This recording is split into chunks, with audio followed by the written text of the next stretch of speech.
Good afternoon. I'm John Krieger, Executive Director of WorldDenver. 1 year ago, I stood on this same stage and looked out. Over 600 members of our community gathered together in celebration of International Women's Day, Women in Sports, and the mission of WorldDenver to promote international exchange and global engagement. 1 year later, a whole lot has changed, but our commitment to the mission has not changed, not one bit. And you can learn more about our work, get involved, and see some of our upcoming events, and join us at worlddenver.org.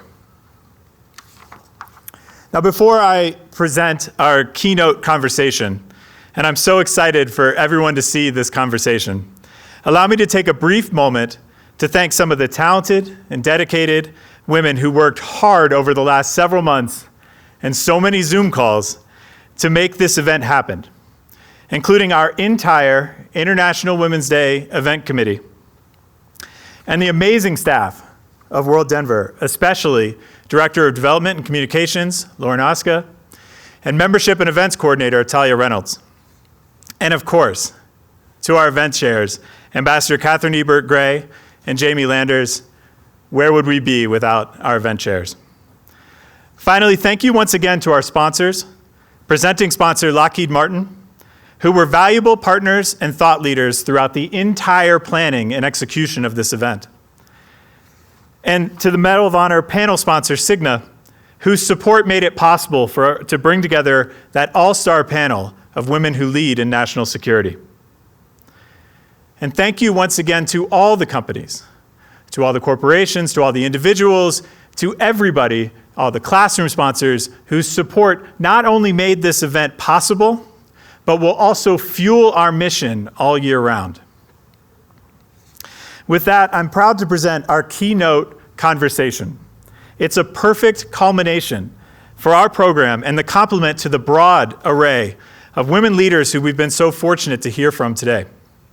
A conversation led by Marie Berry, Director of the DU Inclusive Global Leadership Initiative, between two women, Ambassador Gina Abercrombie-Winstanley, and founder of Girls Security, Lauren Bean Buitta, who pushed through barriers and adversity in their own careers in security and are now working to build a much more inclusive and representative next generation of women leaders in peace and security. And before I hand things over, allow me 1 minute to talk to the men. Men who are joining today, thank you for being with us, and I will encourage you to put allyship, to being good allies and making allyship right there at the center of your own personal word cloud, not just today, but every day. So with that, Professor Berry, take it away.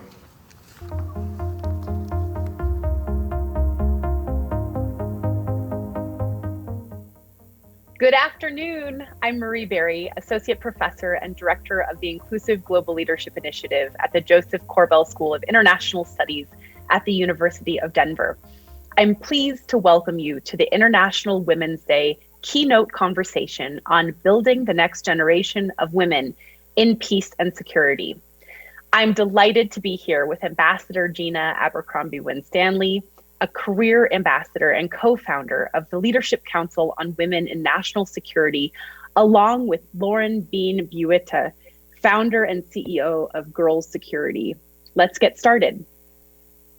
Ambassador, I wonder if we can start by hearing you tell us the story of your impressive career, from growing up in Cleveland to serving in the Middle East to your work with the National Security Council and the Senate Foreign Relations Committee. You've clearly been called to leadership in service of your country. When did you first recognize that call? Well, thank you. I grew up, as you say, in Cleveland, Ohio. I have returned there, which is a reminder of why I went to the Middle East, because we have massive quantities of snow outside my window. So leaving Cleveland, going to Washington for university and getting exposed to the international affairs field, whether it was internships on Capitol Hill or all the think tanks that are in and around Washington, D.C. I mean, it's really heady stuff for a young person coming to that city. I did 2 years of Peace Corps in the Middle East after doing a year abroad as an undergraduate at Tel Aviv University. And so my my interest in the Middle East really came from that time, having Arabic and Hebrew as languages under my belt. The politics of the region are so evocative, and it has seemed from the time that I was a student that some sort of solution, peace, was just around the corner with just a little more attention, a little more goodwill, a little more focus, some more suggestions. And so that part of U.S. policy that chases peace was very interesting to me. So Johns Hopkins University and into the State Department, where I spent most of my career in the Middle East, sometimes working on Israeli-Palestinian peace, sometimes working in different parts of the region. A place where I got to know a lot of amazing history that many Americans are unaware of. We're very focused inwardly, and knowing how much history of war and peace and effort has gone on before we even became a nation was eye-opening, and something that I learned early on that Americans can have a part in trying to resolve. Most of the time, as I said, in the Middle East, but because of that, you often touch on issues of war and terrorism. And so after surviving a terrorist attack in Saudi Arabia, I began to focus more on countering terrorism. How does America make partners to stamp out this scourge that ruins so many lives, ends and ruins so many lives? What is the role for countering violent extremism? What role can women play in this? And although many people think of women as victims, we are also part of the solution, and we can be perpetrators as well. So looking at the full array of how to move us to the solution side. So after all of that time in the Department of State, I have also stepped back, and in my brief retirement have spent a lot of time recruiting for the Department of State, because it is an amazing opportunity and we need more women and we need more minorities. And hearing that from someone who's had such a fulfilling career, I find I'm a really excellent recruiter for the Department of State. And then speaking on women, peace, and security, and moving that glass ceiling for women in national security affairs. And that's how I came to be a co-founder for LC Wins. That's just so fantastic and wonderful to hear about such rich experience, as well as what you're continuing to do to improve kind of the security and kind of diplomatic space writ large. I think it's wonderful. And Lauren, I want to just turn to you now and ask you to tell us a little bit about what motivated you to create Girls Security, which is a nonpartisan, nonprofit organization committed to empowering girls in national security. Well, I usually start by saying that I'm kind of the moral of the story with Girls Security. I grew up in rural Illinois and didn't have access to a lot of the programs that a lot of young people had, like Model UN and things like that in high school. But I was always very interested in war and military history and human suffering, and sort of understanding why do we make decisions that result in human suffering. And then during my undergraduate experience, my junior year, 9/11 happened. And I think, like most young people at the time, I wanted to do something, but I didn't quite know what that thing was. I had been studying political science at college. So I returned home to Illinois, and my brother was deployed to Iraq. And I was hired by a small national security think tank in Chicago. And we had a wonderful kind of portfolio working with organizations, particularly in Washington, D.C., on national security law issues. So I spent a lot of time in my early 20s learning about things like the authorization for the use of military force, worked a lot on the Patriot Act and understanding a lot of the provisions and the implications of those provisions on civil society. And I had an employer at the time who, despite my commitment to the work, mistreated me and then treated me inappropriately. And so I had to resign from a job that I really loved while I was working and in law school, which was a huge pivot I had to make because I was really committed to the field. I was young, I was in Illinois, I didn't really know what I was supposed to be doing. And fortunately, through a connection that I made through that work, I was given the opportunity to take on a client that enabled me to start my own consulting firm, which I did in Chicago, working on urban security. And through that client, through that work, a mentor of mine actually who has roots in the Denver area, he died last April. I ended up managing one of the largest federal lawsuits against the city of Chicago for racial discrimination and civil rights violations in affordable housing. And so after I completed that work, which was really a privilege because I'd grown up in the city, I knew how highly segregated it was, but it really gave me an opportunity to see how racism becomes systemic to the point that it's almost imperceptible, and how much time and commitment and investment is required to make any kind of change. And so this was right around 2015, and disinformation was on the rise. So I kind of combined the experience that I had working in national security and encountering a lot of the barriers that I did as a young woman with the work that I did on Chicago on racial discrimination to create an organization that could empower girls from very diverse backgrounds in national security. And really, we kind of envision a space where what does national security look like through the lived experiences of girls? We want to see what that world would look like. Would it even be called national security? So that was really the motivation for the organization. It's so fantastic, and so much synergy between both of your current priorities and passions right now. Ambassador, while recent strides have indeed been made, there is still a widely recognized lack of diversity and representation of women, and as you mentioned, particularly women of color, at the Department of State, the Department of Defense, and in other national institutions. You have said that when you served, there was rarely another person who looked like you in the room. Why does representation matter? And why is it in our national interest to have institutions that reflect the talent and the diversity of our country? Well, I'd like to follow on to something that Lauren said about the lived experiences helping to define national security and the solutions, the recommendations for how we improve our national security. And so therein lies the answer. If you don't have the full array of people at the table, you are narrowing, you are limiting your options to find solutions. So that's why it's important. There have been any number of studies out there that talk about the benefits of diversity, the benefits of inclusion when it comes to private sector corporate performance, when it comes to board functioning, when it comes to how you present yourselves overseas. And the United States has said that we value inclusion, that we are a melting pot of people from around the world. And if everyone sees our leadership not looking like what we say we are, it's sending a dilatory message. I'm reminded of Carl Rowan in the 1950s and 60s. He headed up our then U.S. Information Agency, the public affairs branch of our foreign policy establishment. And he had to write back to Washington and say, the treatment of African Americans in the United States, the vision of dogs being sicked on Black people trying to get lunch at a counter or get into school, things that are basic rights in this country, are helping the Russians, are helping the Chinese make the point that we can't be trusted as we were having our great party competition around the world.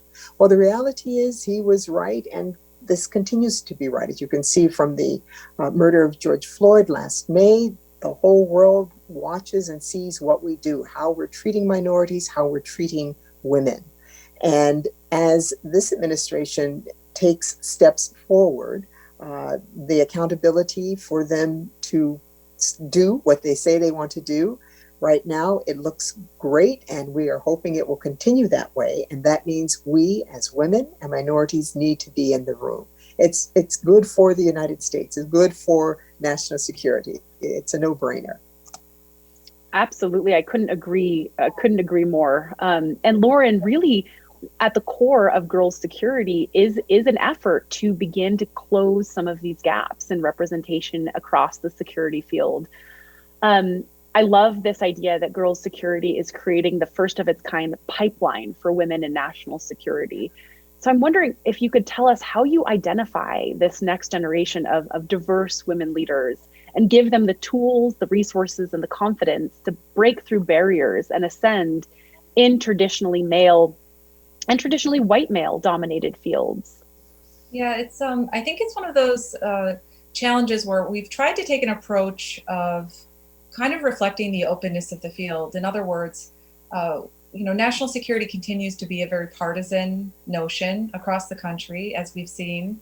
The assumptions made about the types of careers that one can pursue in national security are, strictly or usually military or intelligence. So we take a very open approach to how we engage with populations.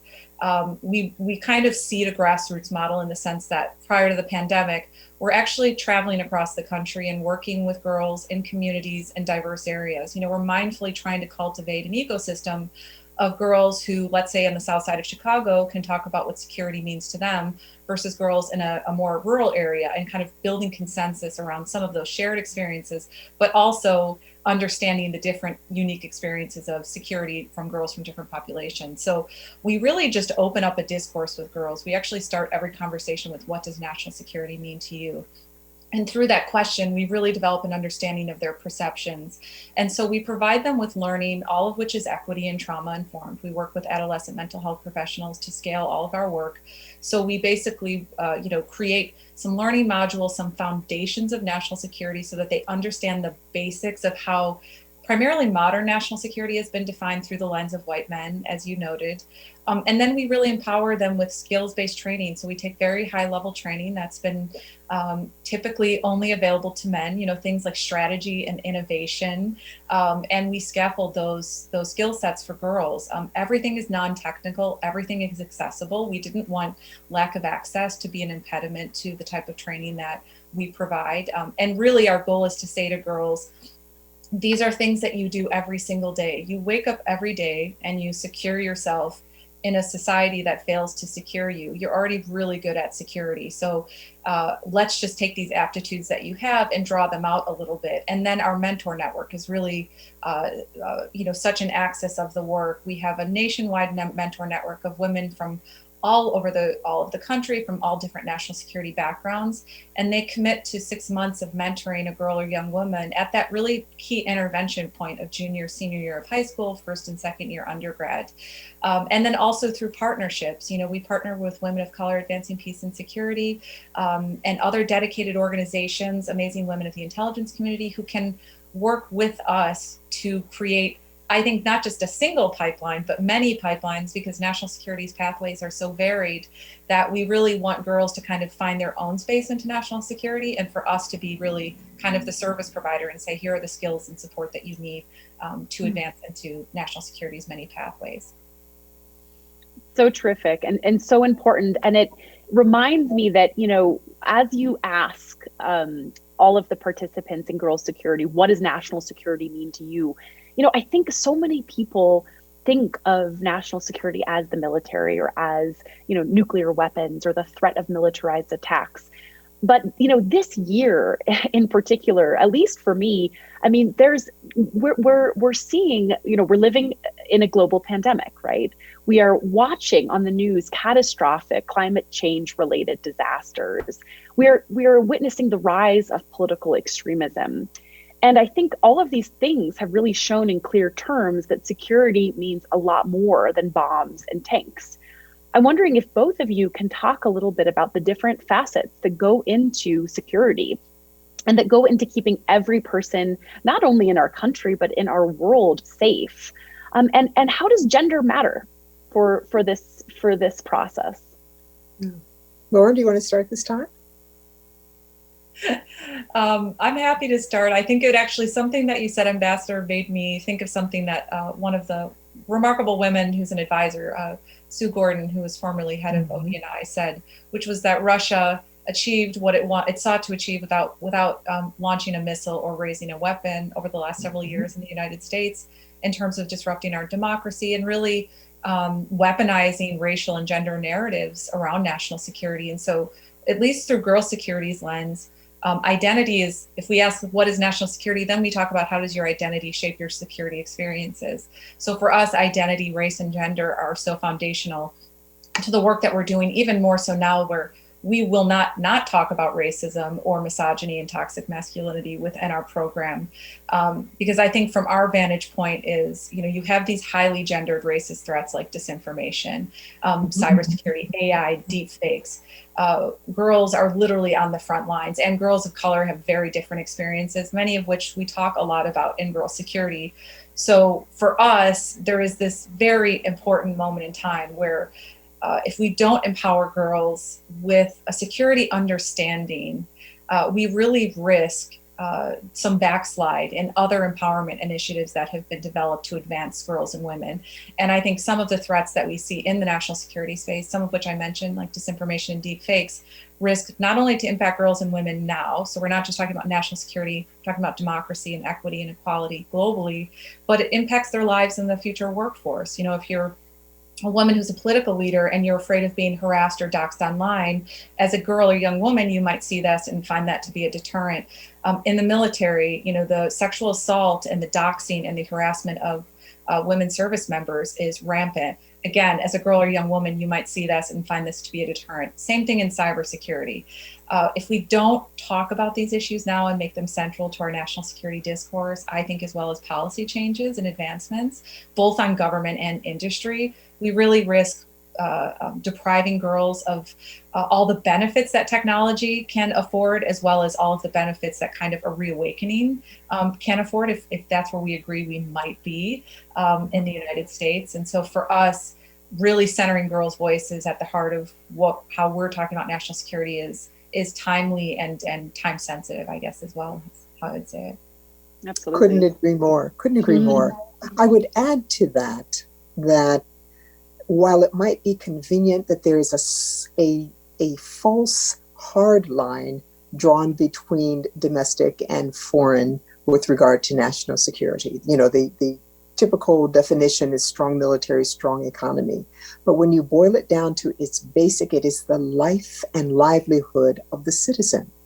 That means you're looking at things that aren't just, is your military strong, but what is the state of your education? Are people being provided equitable and good education that allows them to make a good livelihood?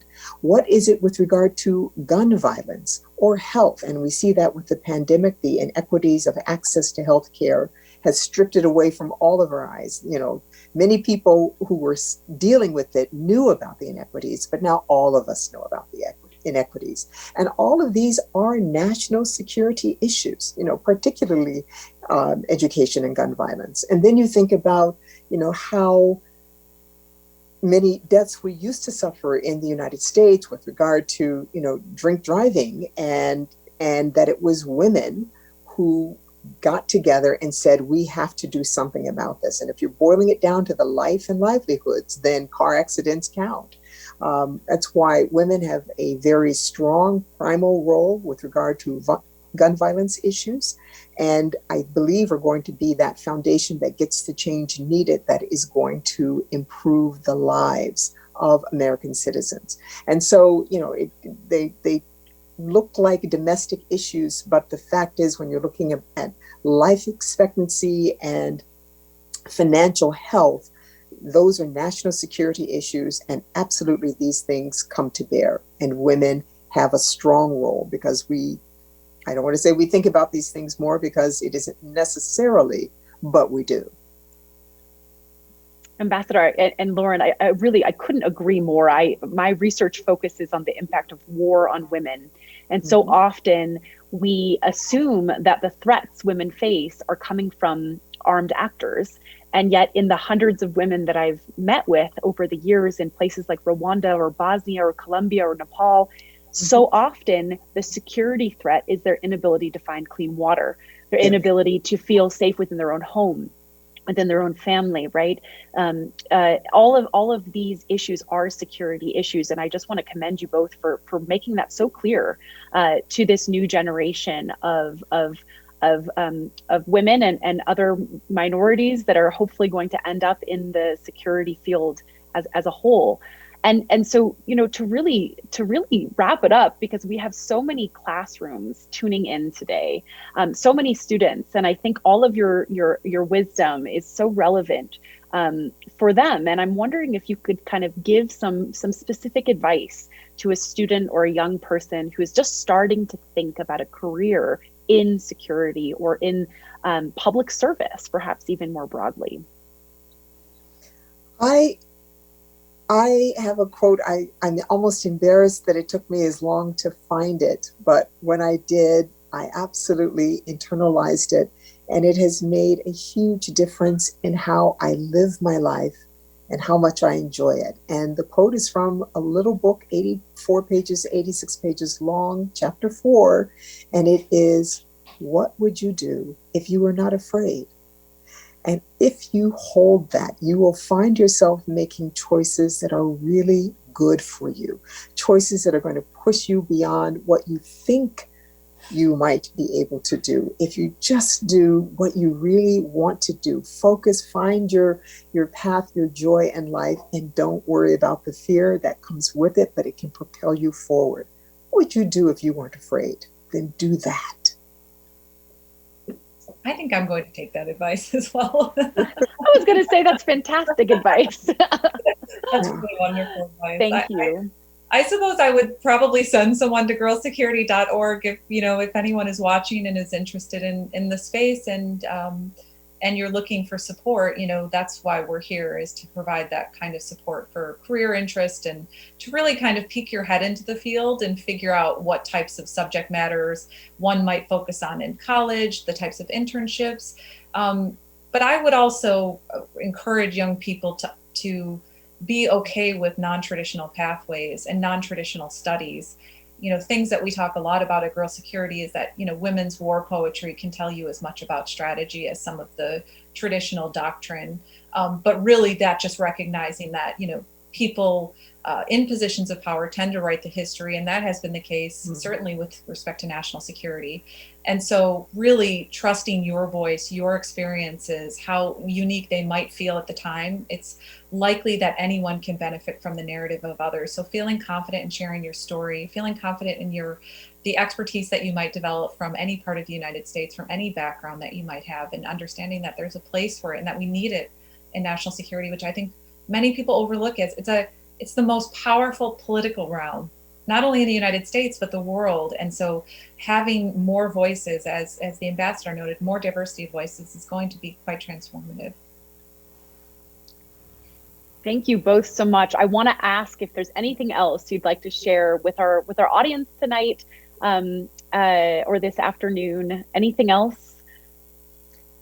Final I word. just want to say, I think we're at a really amazing, impactful inflection point time in our nation's history, a time where we are finally willing to look hard at how we've been conducting ourselves. And there's a quote from Isabel Wilkerson's book, Caste, C-A-S-T-E, an amazing read. It's an enjoyable read as well as having amazing information in it. But she basically says, we didn't build the house. We didn't build the leaky faucets or the uneven pillars or joists or beams, but we have inherited it, and fixing it is up to us.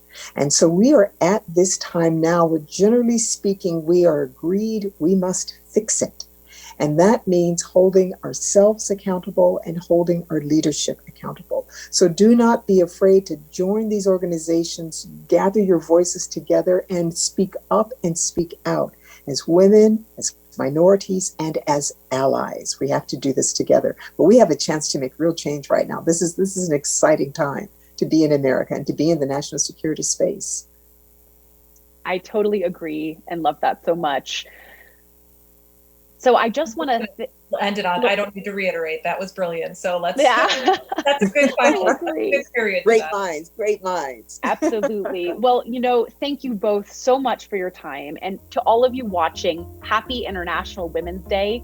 And now let's go back to the stage.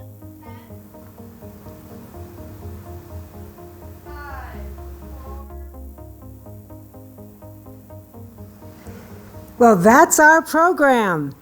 Our thanks to all of the speakers, the presenters, the panelists, and the honorees, and a special thanks to our valued sponsors and individual supporters.